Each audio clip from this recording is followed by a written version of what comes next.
Majestad. Yo le invito para que usted ministre al Señor en esta mañana con sus palabras, con su propia alabanza, mi hermano. Yo le invito, levante su adoración. Le invito a que reflexione sobre su vida. ¿Cómo está usted, Señor? Y desestabiliza aquello que no es correcto en mi vida, en mi diario caminar, en mi espiritualidad, en mi relación contigo. Desestabilízanos, Señor, como iglesia, si estamos viviendo una hipocresía, si estamos viviendo una falsedad, un falso cristianismo, un falso positivo de cristianismo. Señor, no lo permita. Señor, llámanos la atención, corrígenos a tiempo, a través del otro, a través de la otra. Que sirvamos, Señor, los unos a los otros en el bienestar, Dios, de cada uno, de unos por los otros. Cómo andamos delante de ti, Padre, cómo nos comportamos en esta realidad del cristianismo. Mi Dios, mi Señor, mi Rey, oramos hoy, Señor, reconociendo que somos pecadores redimidos, pero que necesitamos diariamente la palabra que nos alimenta y nos confronta con nuestras realidades. En el nombre de Jesús, Dios, te damos muchas gracias, Rey. Deja que el Señor te ministre, deja que el Señor traiga a tu vida lo que tú debes de organizar con Él. Padre de gloria y majestad,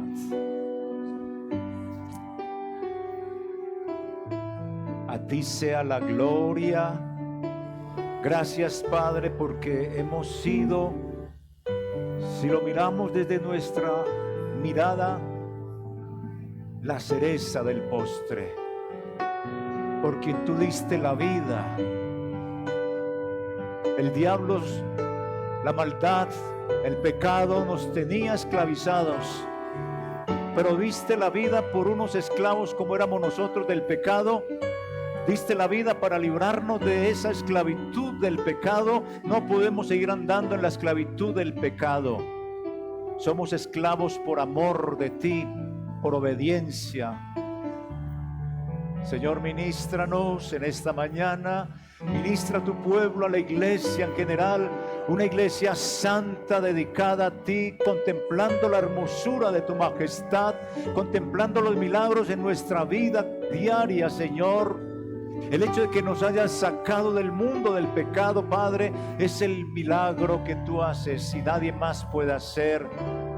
Comprometámonos, hermanos, iglesia, a vivir en la santidad al Señor que corresponde. Él es digno de ser adorado por un pueblo como nosotros, al cual rescató de las garras del diablo.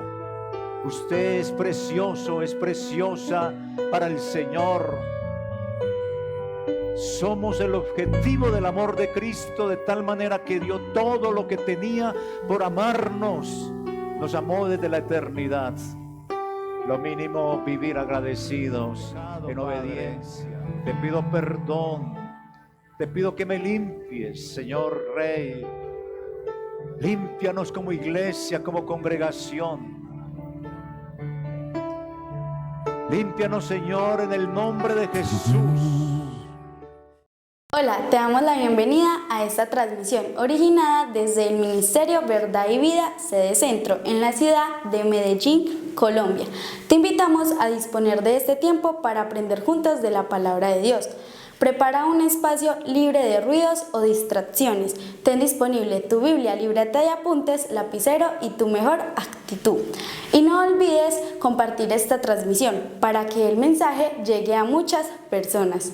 Encuéntranos en Facebook y YouTube. Activa la campanita de notificaciones para que estés enterado de cada una de nuestras publicaciones, que creemos será de mucha edificación para tu vida. Dios te bendiga. Bueno, hemos estado trabajando en lo que es la escuela dominical. Hice un libro y es la carta a los Corintios, primera carta a los Corintios. Así que en esta ocasión vamos a continuar con este estudio en el capítulo 5. Hemos visto ya 4 capítulos, vamos para este y vamos a leer el texto que está ya en pantalla. De cierto se oye que hay entre vosotros fornicación, y tal fornicación cual ni aún se nombra entre gentiles, tanto que alguno tiene la mujer de su padre, y vosotros estáis envanecidos. ¿No deberíais más bien haberos lamentado para que fuese quitado de en medio de vosotros el que cometió tal acción? Ciertamente yo como ausente en cuerpo, pero presente en espíritu, ya como presente he juzgado al que tal cosa ha hecho. En el nombre de nuestro Señor Jesucristo, reunidos vosotros y mi espíritu con el poder de nuestro Señor Jesucristo, el tal sea entregado a Satanás para destrucción de la carne, a fin de que el espíritu sea salvo en el día del Señor Jesús. No es buena vuestra jactancia. ¿No sabéis que un poco de levadura leuda toda la masa? Limpiaos pues de la vieja levadura, para que seáis nueva masa, sin levadura como sois. Porque nuestra Pascua, que es Cristo, ya fue sacrificada por nosotros. Así que celebremos la fiesta, no con la vieja levadura, ni con la levadura de malicia y de maldad, sino con panes sin levadura, de sinceridad y de verdad. Os he escrito por carta que no os juntéis con los fornicarios, no absolutamente con los fornicarios de este mundo, o con los avaros, o con los ladrones, o con los idólatras, pues en tal caso os sería necesario salir del mundo. Más bien os escribí que no os juntéis con ninguno que, llamándose hermano, fuere fornicario, o avaro, o idólatra, o maldiciente, o borracho, o ladrón. Con tal, ni aun comáis. Porque, ¿qué razón tendría yo para juzgar a los que están fuera? ¿No juzgáis vosotros a los que están dentro? Porque a los que están fuera, Dios juzgará. Quitad pues a ese perverso de entre vosotros. Amén. La iglesia con licencia para pecar. Pablo utiliza en este caso una ilustración muy chévere y es para empaparlos a ellos de la situación en la que se encuentra cada uno de los de la iglesia de Corinto. Allí en aquella congregación hay un problemita del cual Pablo ha venido hablando y es que están inflados, jactanciosos, orgullos vanos, se creen mejor que el mismo Pablo, han creado divisiones, unos dicen que son de Pablo, otros de Cefas, otros de Apolos, otros de Cristo, y como la elocuencia es muy importante en la iglesia de Corinto, como la fama también y la sabiduría, encuentran en estas cabezas de estos líderes como para seguirlos. Y Pablo dice, no, los siervos de Dios son solo ayudantes, son solo administradores. Así que ubíquese, los siervos son ayudantes, Dios no es ayudante de nadie. La gloria solo es para Dios, no es para los hombres. Y les plantea esa situación y termina el capítulo 4 diciéndoles, ¿qué quieren? ¿Iré con vara a vosotros o con amor? ¿Cómo quieren que vaya? Es decir, la situación de la jactancia se había involucrado en el concepto de todos y todos estaban en ese mismo cuento. Y por eso les dice, o se encarrilan o voy con vara para corregir el asunto. Ese es como el contexto general de lo que él va a expresar acá, porque como comencé diciéndoles, él aplica una imagen muy chévere en cuanto a lo que dice de la levadura. Así que celebremos la fiesta no con vieja levadura ni con levadura de malicia. Es decir, ustedes ya saben, les dice, ustedes ya saben lo que produce la levadura. La levadura contagia toda la masa. Entonces lo que está planteando Pablo es, Dios exige de su iglesia unos principios morales que están establecidos en su palabra, porque es donde Él vive en la iglesia, vive en cada uno de nosotros. Así que la levadura, en este caso de este pasaje, cuando habla en el capítulo 5, versículo 7, limpiaos pues de la vieja levadura para que seáis nueva masa, sin levadura como sois. Está hablando de la levadura, está utilizando esa imagen para decirles, mire, hay unos cuantos que por su sabiduría pagana, mundana, sabios en su propia ignorancia, no han querido reconocer a Dios, no han querido reconocer la enseñanza de Pablo del Evangelio y tienen sus propios principios. Esa gente los ha contaminado a ustedes. La levadura aquí en este pasaje no es el hombre que se estaba acostando con la mujer de su papá. La levadura en este caso es el orgullo y la jactancia de la gente sabia que estaba allí en aquella iglesia, desorientando completamente a todos los de la congregación. Esa es la idea que plantea Pablo.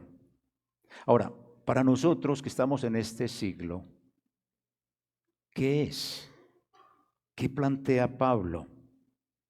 Yo creo que lo que está planteando Pablo, y sugiero esto, es la tolerancia que tenemos frente al pecado es una falta grave.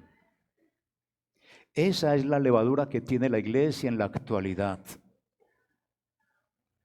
No tanto el pecado, obvio, el pecado es una cosa terrible, pero la indiferencia que presentamos frente al pecado del otro, con eso contagiamos a la iglesia, dándole licencia para pecar. No importa, me callo, no digo nada.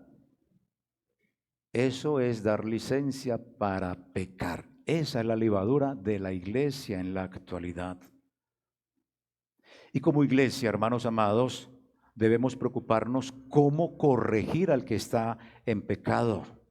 Como iglesia, nosotros tenemos que corregir al que está en pecado aquí interno en la iglesia.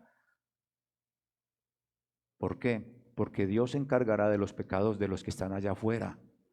Porque la iglesia empieza a preocuparse por los pecados de la gente que no se ha convertido, pero se olvida de los pecados internos de la casa.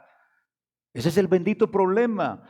No se mira, no mire, ¿cómo es que dice el dicho? La paja en el ojo ajeno. Mírese la viga en su propio ojo. Entonces Pablo nos está planteando aquí que nuestro interés tiene que ser la limpieza de la casa, no la casa de Satanás. De la casa de Satanás, de los pecados de la humanidad se encarga Dios. De los pecados internos nos encargamos nosotros de corregirnos con amor. Así que la gran mayoría de la gente dice la tolerancia es una virtud. Sí, es una virtud. Sin embargo, Dios nunca estimula a tolerar el pecado. Nunca en la Escritura. Si la iglesia no se opone al pecado, eso, hermanos amados, se llama resignación. Y como iglesia no podemos andar resignados frente al pecado de un líder, de un pastor, de la congregación. No podemos resignarnos. A veces sí toleramos ciertos comportamientos, ¿cierto? ¿O no? Que me miró mal, ¿sí o no? Y uno pasa como por alto estas cositas. Otros, que me gritó, que me maltrató. A veces pasamos eso, ¿cierto? Pero yo le digo, por favor, en esta iglesia no se deje maltratar de nadie. Si le gritó, venga y nos pone la queja y vamos y corregimos a esa persona. No tolere eso. ¿Por qué se deja maltratar? Que porque no me van a poner en el liderazgo si pongo queja. No, ponga la queja y organizamos esto, porque no se puede maltratar a la gente aquí en la iglesia. Hay cosas que se pueden tolerar, pero hay otras que no se pueden tolerar. Ese maltrato no, y el pecado mucho menos, y la indiferencia mucho menos ante esta situación. Así que este capítulo que trata del caso de un hombre que convive con la mujer de su papá, todo sucedió bajo la licencia de los que estaban dirigiendo la iglesia. Claro, por su pendejada, su orgullo, su jactancia. No queremos nada del evangelio de Pablo, como hace un evangelio donde el Dios de los cielos viene y muere por la humanidad y fuera de eso no pide nada a cambio. Hombre, de eso tan bueno no dan tanto.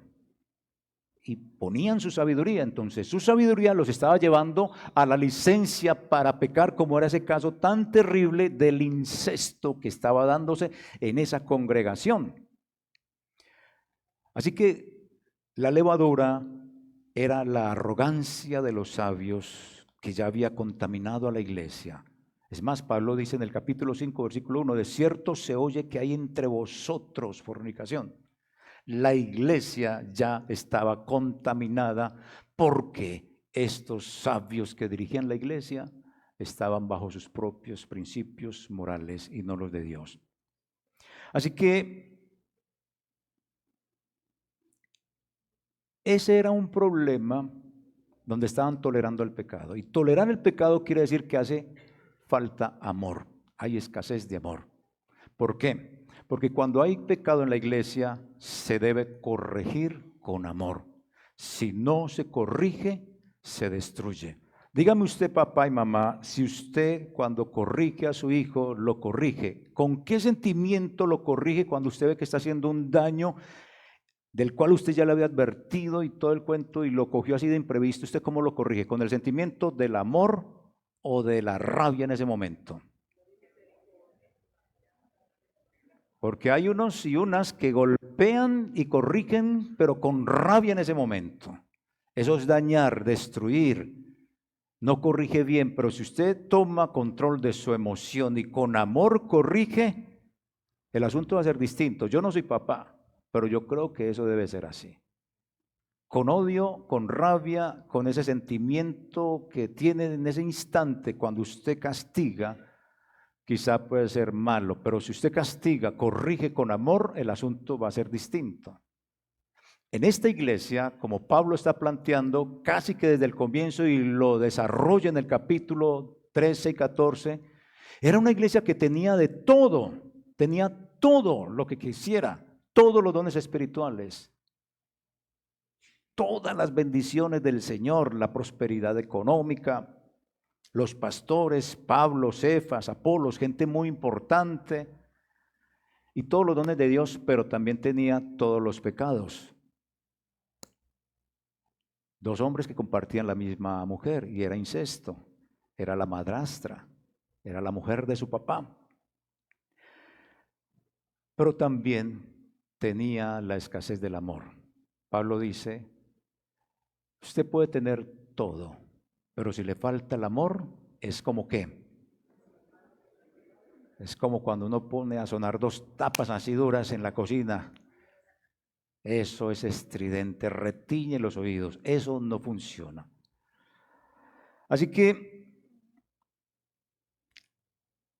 la congregación era indiferente ante el pecado que estaba cometiendo un hermano de la iglesia con una mujer que no era cristiana. El hombre es el cristiano, la mujer no es cristiana, pero igual estaba en incesto. Y Dios prohíbe el incesto desde Levítico. Y la sociedad en ese momento y la sociedad actual, para ellos, para la parte moral y para la sociedad pagana que no conoce al Señor, eso no es debido, el incesto. Eso no tiene cabida en el corazón. Así que Pablo les dice, yo sé que damos licencia para pecar. Se está rumorando, se está escuchando por ahí, desde el versículo 1 hasta el 5, se oye un rumor que hay un caso de incesto entre ustedes. Es que, hermanos, cuando la iglesia da licencia para pecar, está liquidada. Evangelio a mitad de precio por liquidación de la iglesia. Una iglesia se liquida cuando ya no hay amor para corregir, cuando el evangelio se abarata. Cuando no hay amor, se destruye. O dígame si hay amor en un papá que se acuesta con su hija y la toca. Dígame si hay amor en una mamá que hace lo mismo con su hijo. no ama, destruye una vida. Casos más salidos del incesto, el suegro, el yerno, el suegro, la nuera, donde son amantes. Situaciones terribles y se viven en la iglesia actual. Se oye el rumor. Lamentablemente la iglesia de hoy está pasando por estos casos. Pero si para los impíos es vergonzoso esto del incesto, ¿cuánto más para la iglesia es aún más vergonzoso? Pero Pablo plantea, esto es un pecado, pero todavía es más peligroso la indolencia, la indiferencia, el que la gente se quede callada, cierre la boca y no diga nada y no corrija. Eso es lo que Pablo está planteando en esto. La levadura de un conocimiento los está llevando a ustedes a tolerar el pecado, tienen licencia para pecar, no están corrigiendo con amor. Así que ante el peligro de una epidemia, que es la que está planteando Pablo acá, de una epidemia espiritual, podemos ver casos, por ejemplo, cuando Dios actuó con el caso de los sacerdotes de Elí, sus hijos que fornicaban y no los estorbó y hubo muerte. Un caso donde se plantea a Ananías y Zafira que le roban al Espíritu Santo y caen fulminados por el Espíritu también mató a esas dos personas. Pablo acá dice en el capítulo 11 que son muchos los que duermen para que no sea perdida el alma, y de este está diciendo, entréguenlo a Satanás para que sea salvo en el día del Señor prácticamente.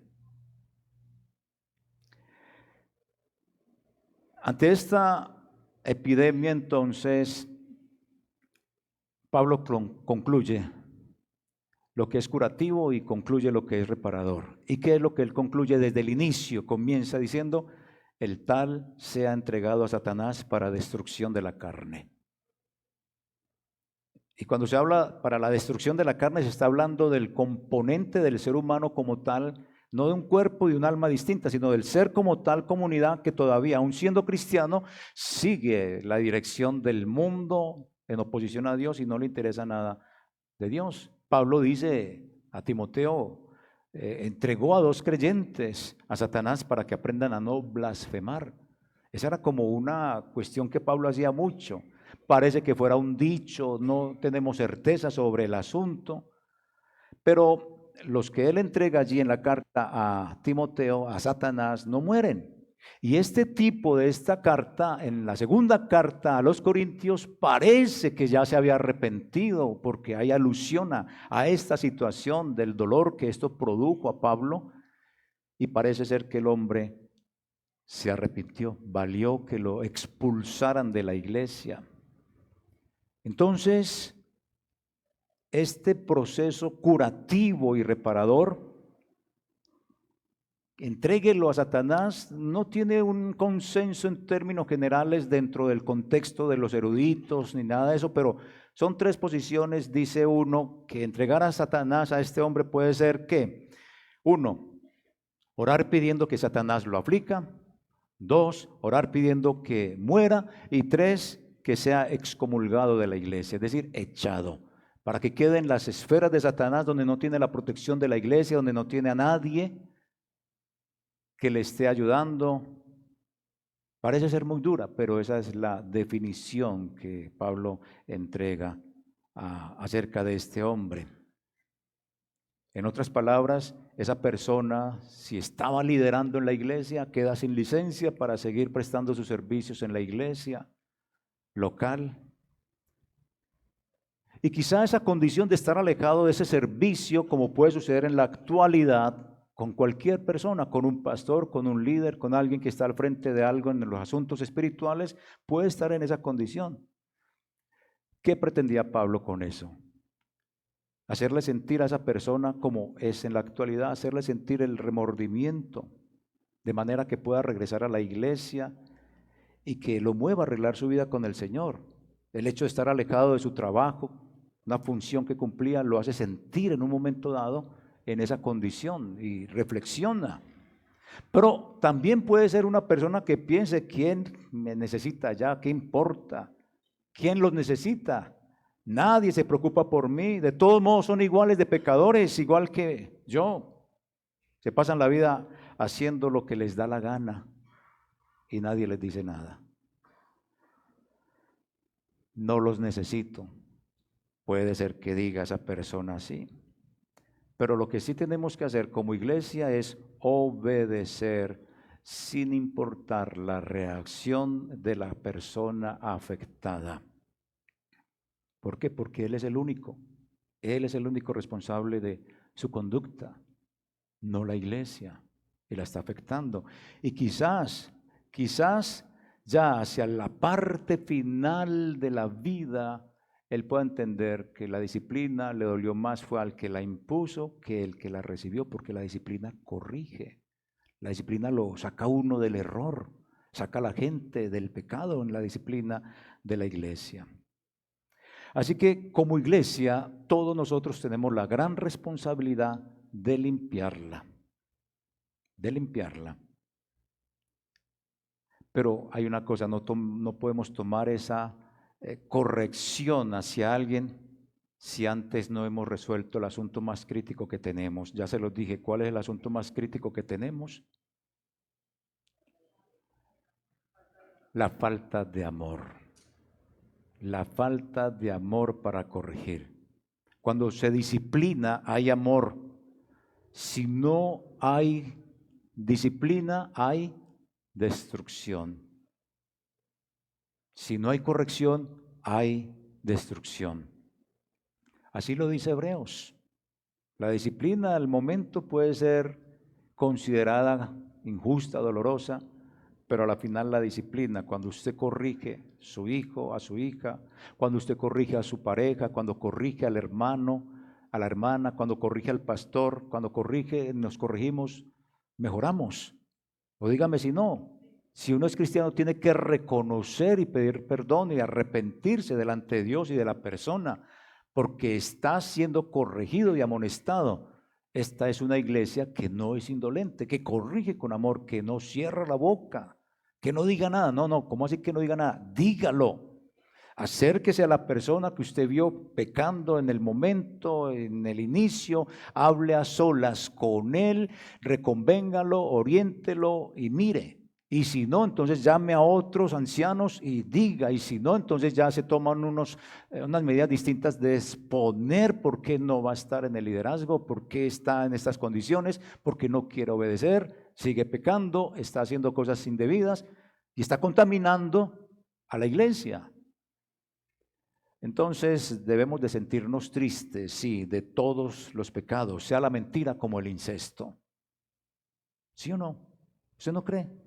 Nos debe de doler tanto la mentira como el pecado de acá, que es el incesto. Pero eso sí, en la iglesia hay mucho mentiroso, con mucha mentira piadosita. Esa mentira no condena. Siga con ese manto a misa. ¿Por qué, hermanos amados? Aquí la jactancia o la sabiduría mundana los llevó a tolerar el pecado. No, yo no voy a decir nada porque es que me da pena. No tolere. No, es que no me vuelven a colocar allá en el liderazgo. No, dígalo, no se calle, no tenga algo ahí que la va a llenar de odio, lo va a llenar de rencor. No, dígalo. Si está pecando, diga. Si está siendo maltratada o maltratado por alguien de la iglesia, dígalo, no se calle. Hable, denuncie. Así es. No se quede callado. Esta gente pudo haber sido gente que estaba siguiendo el ejemplo de Jesús. Jesús condenó a la mujer adúltera. No la condenó, pero ella se arrepintió, ¿cierto? Ahora, posiblemente se queda la gente callada porque como la tolerancia lleva a decir, no, tengamos tolerancia con ese hermano, tengamos tolerancia con esa hermana. Pueden ser personas prominentes, como sucedió aquí algo en alguna ocasión que un pastor predicó y dio el nombre de una persona que públicamente tiene un pecado de sexualidad y entonces venía con un invitado que tenía ese problema acá y eso, mejor dicho, ¿cómo se le ocurre hablar de eso y decirlo? Yo tenía una persona con ese pecado aquí, con una condición y pum, se fue con la misma persona que había traído y no volvió más acá a la iglesia. Y nacido en el cristianismo no entendía lo que había que hacer y predicar, que no predique como debe de ser. Bueno, son las cosas que entonces gentes prominentes, gentes importantes, que no se les puede decir nada, o esta gente como la de ahora, piensan que la buena influencia, la sabiduría de esta gente, si podemos llamarlo así, el buen ambiente de la congregación, el ambiente bueno de la congregación es tolerar el pecado. Sí, tolera el pecado. El buen ambiente de la congregación de tolerar el pecado vencería el vicio de ese hombre. No le diga nada, pero él va a dejar eso tranquilo, diría la gente. ¿Cómo no? Como si un cáncer pudiera permanecer en el cuerpo, porque la influencia de los tejidos y de las células sanas a su alrededor lo van a salvar. Se lo come. Hay que quitarlo. Y Pablo dice, la autoridad establecida en este caso es la del Señor Jesús. En esa autoridad hay que excomulgar a quien no se mantiene a la raya frente a la pecaminosidad. Y ese es nuestro deber, hermanos amados. Pero la cultura en la cual estamos tiene un placer desenfrenado. Hasta en la iglesia, amor. Es que amor. Otra vez. Estaba pensando en mi esposa. No. Como yo a veces le predico el mensaje. Bueno, listo, hasta la iglesia se ha contaminado de estos pecados, de la homosexualidad, de la pornografía, del incesto, del abuso de niños, del aborto y de toda una cantidad de pecados similares. No hay iglesias tan dirigidas por personas de identidad sexual diferentes, en ese problema de identidad sexual, homosexuales dirigiendo la iglesia, lesbianas dirigiendo la iglesia, casándose personas en esas condiciones. Sé que en este momento hay personas aquí en la iglesia en esas condiciones. No estoy hablando de usted como tal, sino del pecado como tal. ¿Por qué callar? ¿Por qué tolerar eso? Eso es levadura. Eso es liquidar la iglesia, abaratar el evangelio.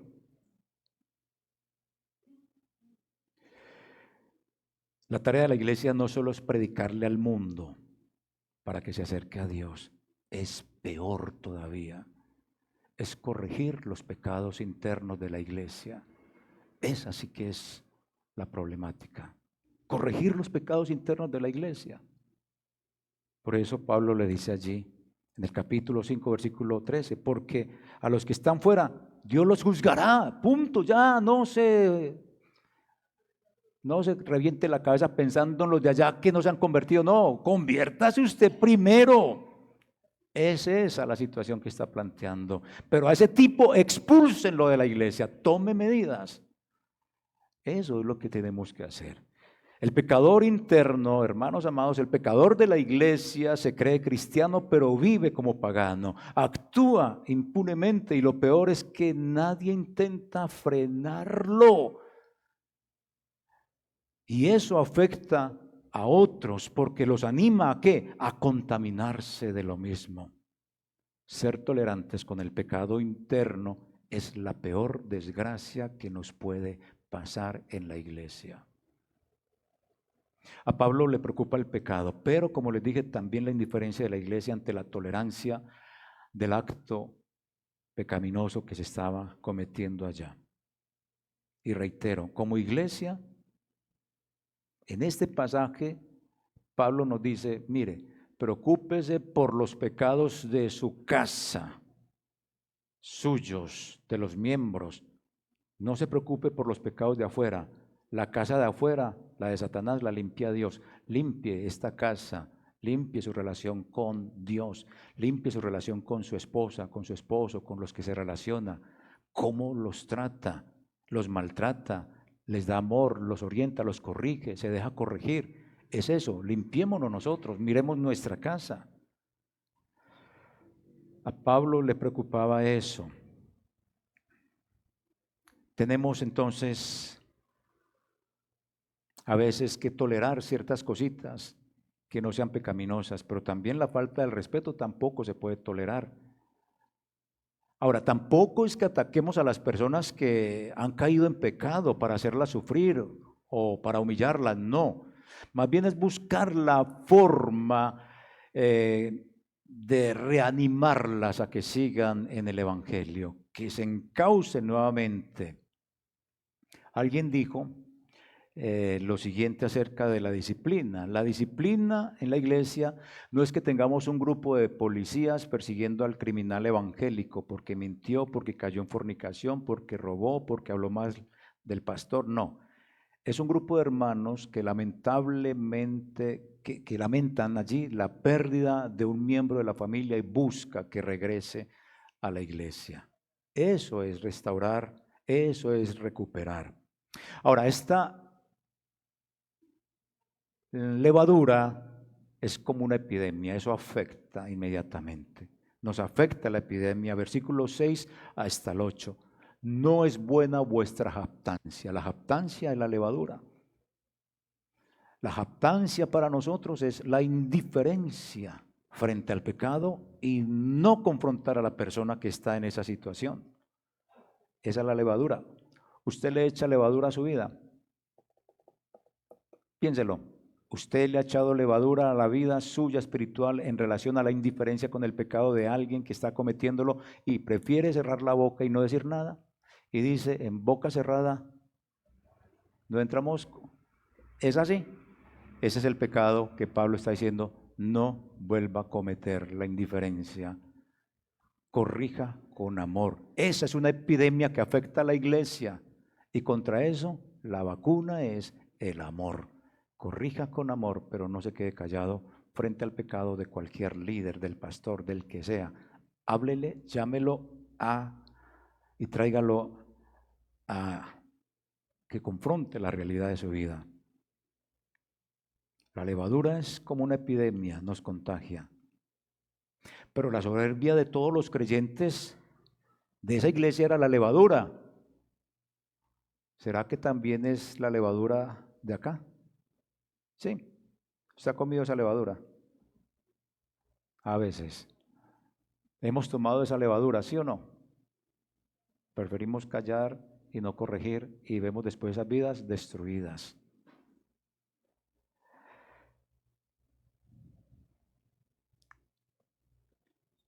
Recordemos, la tolerancia frente al pecado es una falta grave.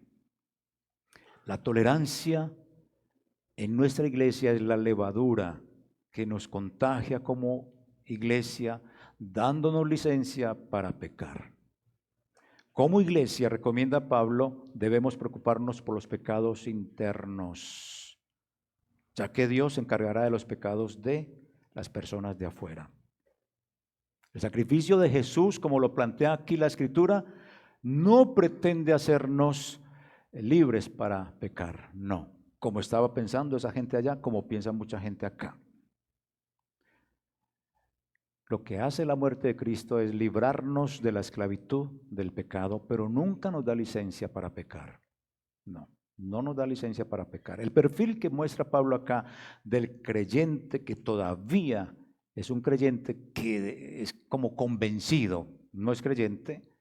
El perfil de ese creyente que peca, reza, empata, es un perfil que le entrega malicia y perversidad. Con esas dos palabras describe el carácter del creyente en la iglesia que está pecando. Pero le dice, como debe ser también para todos nosotros, convirtámonos en lo que somos. ¿Qué somos? ¿Qué somos? Hijos de Dios. Todos somos hijos de Dios, entonces convirtámonos en eso, en hijos de Dios. Y el perfil que entrega de hijos de Dios es que sea sincero y con la verdad. A ellos, con esa levadura del orgullo, no contaron con la verdad. A quien estaba cometiendo el pecado, no fueron sinceros. Entonces el perfil del creyente es ese: sinceridad y la verdad. Eso es lo que tenemos que aplicar a nuestra vida. Así que nos llegó el tiempo de ser iglesia, hermanos. ¿Usted cree que es iglesia o no? Medio dudando, ¿cierto? A veces sí nos tenemos que confrontar con eso. Bueno, llegó esa epidemia y ahora entonces ya sabemos cómo evitar la epidemia. ¿Cómo debemos de evitar la epidemia? ¿Cómo? Corrigiendo con amor, no participando de. Yo no digo nada. Al fin y al cabo, si usted no dice nada, no corrige, participa también de lo mismo, de una destrucción. Ahora, nuestro trato con los demás, o mejor, nuestro trato con los de casa y con los de afuera. Ya adelanté sobre el asunto. Él dice: os he escrito por carta que no os juntéis con fornicarios. Y dice: absolutamente no con fornicarios. Claro, es que no se junten con gente inmoral, es lo que nos está diciendo. No hagas amistad de huya y mugre con la gente inmoral. El mundo fornica, pero la iglesia no fornica. Y aquí la prohibición no es para romper el trato con las personas inmorales, no, sino establecer lo que él dice: no establezca relaciones exclusivas, no establezca relaciones absorbentes, no establezca relaciones que es que te tengo que llamar, es que te tengo que ver, es que tengo que conversar, es que tengo muchas cosas que decirte, es que a veces no me llamas. No se ponga con ese tipo de amistades con gente inmoral. ¿Por qué? El peligro es que las amistades habituales e intensas con personas que no son morales siempre están acompañadas de influencias en el lenguaje. Dígame si usted no ha sido contagiado con el lenguaje de una persona inmoral con la que siempre anda. Se le pega. El que anda entre la miel, algo se le pega. Dígame si de pronto no ha sido contagiado en la conducta de esas relaciones que tiene con personas que no son morales, algo de la conducta a veces, de esos comportamientos. Piénselo. Empieza a participar del chisme. Más abajito dice de las personas que son maldicientes, chismes, de las personas que roban, no dice nada, se queda callado, participa. Al final salimos identificándonos con un estilo de vida que no corresponde al de la iglesia, al de hijos de Dios. Insensibles, inconscientes a lo espiritual. Santiago dice: ¿o no sabéis que la amistad con el mundo es enemistad contra Dios? Tengamos presente eso. Entonces la verdad es que uno no puede elegir vecinos, ¿sí o no? O usted, Alejandra, eligió sus vecinos, ¿cierto que no podemos elegir los vecinos. ¿A usted le gustaría tener un vecindario lleno, que usted sea el que está ahí en ese barrio y que todos sus vecinos sean pastores y pastoras? No, terrible. Ay, Señor, sí, terrible. Terrible, o por la hipocresía o porque no puede hacerse nada. Por las dos. O sea, no podemos elegir los compañeros de estudio, no podemos elegir los compañeros de trabajo, no podemos elegir los docentes, no podemos elegir. Aquí sí podemos elegir. Aquí sí podemos elegir. Se lo voy a mostrar. Versículo 11. Mas os escribí que no os juntéis con ninguno que llamándose hermano. Ahí sí usted puede decir: no me junto con ella, no me junto con él, porque él es, vea, fornicario, avaro, idólatra, maldiciente, borracho, ladrón. Y con esa persona, a mí la Escritura me dice: no me junte. Y emplea una palabra: ni comáis. ¿Y comer qué es? Amistad, intimidad, unión, todo eso. ¿Usted a quién invita a comer a su casa? ¿A un desconocido o a un conocido? Al conocido, y por lo general uno se sienta a comer con alguien que uno conoce y conversa. Y él dice acá, vea, con esa gente que se llama hermano y hermana, que es cristiano, cristiana, si son en esas condiciones, ni se junte. Tenga la relación que tenga que tener, pero ojo, porque como les dije ahorita, entramos en la participación del maldiciente. Entonces, usted comienza a participar de lo mismo que él está diciendo, o ella está diciendo mal, de odio, de venganza, hasta mentir. Empieza a participar o se queda callado y no dice nada, no corrige, está destruyendo para no dañar la amistad. Por ciertas razones, todo eso sucede. Entonces no podemos elegir a nadie en nuestro trabajo, los vecinos, compañeros, amigos, en un momento dado del barrio, ¿cierto? A nuestro mismo nivel espiritual, no lo podemos, no. Entonces, día a día, por lo general se tiran a borda todos los valores morales y la humanidad. Y si usted mira en su propia familia, en sus seres amados, saturados de injusticia, saturados de odio, saturados de rabia, saturados de miedo, de inseguridades. Eso está así en el mundo, pero la Biblia clarifica, no se junte con esos hermanos que son fornicarios, avaros. Es decir, no tenga una relación de esa manera donde usted sea involucrado, pero eso sí, utilice lo que nos está faltando. ¿Qué es lo que nos está faltando? El amor ¿cómo es? Correctivo. Correctivo.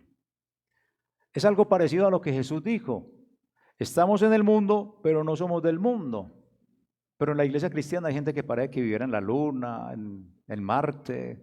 No, ubíquese, por favor, ubíquese. Estamos en un contexto donde encontramos toda esa cantidad de gente que no es moral como nosotros, pero tenemos que relacionarnos en un momento dado. Entonces, en la iglesia hay gente que vive así. En nuestra vida de trabajo, de relaciones, nos obliga a tener tratos con vecinos, con comerciantes, con empleadores, con empleados, con educadores, con autoridades, con familia y con personas que no son creyentes. Entonces, ¿nos vamos a salir de este mundo? No, en el mundo estamos, pero no somos del mundo. Entonces debemos de relacionarnos con ellos, con prudencia, teniendo en cuenta que somos hijos de Dios, teniendo en cuenta los valores cristianos. Y como les dije ahorita, en la iglesia hay creyentes, pero no son creyentes, son convencidos. El convencido es una persona que se siente atraído por el evangelio, pero no se ha convertido. Ese es el convencido. Arriba la mano a los convencidos. Amén, amén. Ahorita hacemos la oración de fe. Ninguno de nosotros en la iglesia es perfecto. Mónica, ¿usted es perfecta? No. Adriana, ¿usted es perfecta? No, yo tampoco soy perfecto. Ninguno en la iglesia es perfecto, ¿cierto? Todos tenemos nuestros puntos débiles. Sin embargo, una cosa es importante. Una cosa es ser imperfectos y caer en debilidades que pueden ser corregidas mediante la palabra y el consejo pastoral o el consejo de un hermano que con amor lo corrige a uno. Y otra muy distinta, vivir habitualmente en la práctica del pecado. ¿Cuántos están habituados a un pecado y han sido corregidos desde el púlpito con el mensaje por alguien que les ha dicho, les ha hablado y nada? Les hierve en las plantas de los pies el infierno. Pilas.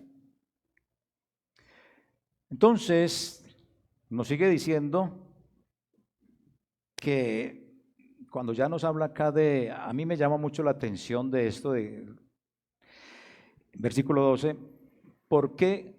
¿Qué razón tendría yo para juzgar a los que están afuera? Dice Pablo. Entonces, como iglesia no tenemos ninguna razón para juzgar a los de afuera. Ya lo hemos visto en el capítulo 4, que Dios es el que va a juzgar. Y lo está planteando desde el sentido de que usted tiene un pecado y no lo está reconociendo, pero eso sí quiere arreglar la vida a los demás cuando no ha arreglado la suya. Entonces arregle su casa y Dios arregla la casa de Satanás. Me llamó mucho la atención eso, porque a veces la iglesia se pone en ese trabajo. No, es que hay que evangelizar y llevar el mensaje, cuando el mensaje no ha sido tan transformador en su vida. Y eso es una cosa que debemos de mirarnos todos. Entonces, cuando nos dice que no nos juntemos con los hermanos de la iglesia que están en esas condiciones de fornicario, avaro, idólatra, maldiciente, borracho, ladrón, que con ellos no tengamos esa amistad tan estrecha. Ay, no me llamaste, me hiciste una falta. No, no, nada de esas bobadas, nada de eso. ¿Sabe por qué? Porque esas amistades tan profundas nos pueden contaminar. Eso es en relación con los de acá de la casa o de la iglesia por una sencilla razón. Quien persevera en la práctica del pecado siempre, casi siempre busca justificarlo. Y eso provoca confusión en los hermanos. Es que si el pastor lo está haciendo, es que si el líder lo está haciendo, es que si el hermano lo está haciendo, entonces empieza a crear confusiones. Entonces, trate, hermanos, en su sabiduría de comportarse no como un cristiano con licencia para pecar. Incline su cabeza y oremos al Señor. Que cada uno pueda orar de verdad. Pregúntese o escuche la pregunta y ore con toda la sinceridad con estas preguntas que le voy a hacer. ¿Nos preocupamos de verdad los unos por el bienestar de los otros? Cuando lo vemos caer, cuando lo vemos que me maltrata, cuando lo vemos que me ofende con un pecado. Nos preocupamos los unos por el bienestar de los otros, cuando vemos eso en el pastor, cuando vemos eso en el líder, cuando vemos eso en el cristiano común, entre ustedes mismos, o participamos de esa pecaminosidad, de esa cosa que no es correcta. No le llamamos la atención o nos guardamos el silencio en vez de hacer un acto correctivo y reparador. ¿Será que a usted y a mí nos interesa lo suficiente la vida del otro como para arriesgarnos un poquito y buscar a ese hermano y a esa hermana que se ha desviado del camino del Señor y sabemos que lo ha hecho por un pecado? Nos preocupamos por desviar nuestra mirada hacia ellos y traerlos nuevamente a Cristo, de ir y hablarles. ¿Será que nos falta el amor como para hacer ese trabajo? Ahora, ¿será también usted y yo, seremos sinceros con los que nos rodean? A veces hay que pedir ayuda y sépala pedir de personas espirituales, capacitadas, no de personas que van a regar el chisme de su situación y de su problema. Oremos para no ser indiferentes, hermanos amados, frente al pecado y corregir con amor. Ahora, si usted reconoce que está mal, como estábamos haciendo ahorita en la oración introductoria antes de predicar, si reconoce que está mal, arrepiéntase y ubíquese que Dios lo va a restaurar. Y sepa, la disciplina verdadera nunca es fácil. Y una disciplina utilizada adecuadamente nos duele más a los que la aplicamos que a la misma persona afectada, pero la persona afectada al tiempo reconoce que era lo que necesitaba. Puede que nos cause angustia aplicar la disciplina, pero es la única manera de mostrar el amor verdadero por la persona que ha caído y no participar de esa levadura de la ignorancia, de la indiferencia frente al que está cayendo. No podemos vivir con la levadura vieja, sino de fiesta con Cristo, porque Él murió por todos nosotros. Amén. Mis hermanos, Dios los bendiga. Nos veremos en otra oportunidad.